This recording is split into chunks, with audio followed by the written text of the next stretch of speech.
Contracts, you've got a fixed agreement made at some point in time, and now there's uncertainty as things change over that time.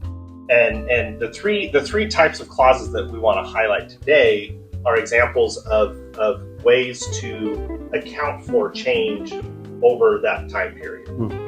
One of these is a force majeure clause. Protects from obligations when performance is either deemed or becomes impossible for things that are outside of the control of the parties.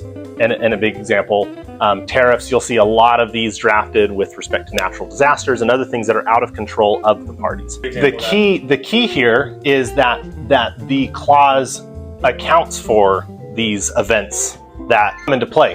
For example, a tariff or a global pandemic. What you mean by that is just saying the word force majeure. Force majeure. No, doesn't work. You have to actually have within that language what might be considered this, right? Right. Because it's disputed. But a properly drafted force majeure clause can then allow parties to either suspend performance, negotiate terms, right? Come back to the table and say, hey, this has happened.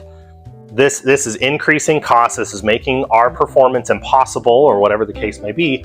Let's sit down and, we're going to call this into play. And often it has a, notification period, right? There's a process that needs to be adhered to. But hey, force majeure, let's sit down and chat about, what we need to do about this. Contracts are all about conversations. A lot of these are for the negotiations we're talking about between businesses, between customers, right? These are the ways you build trust with people.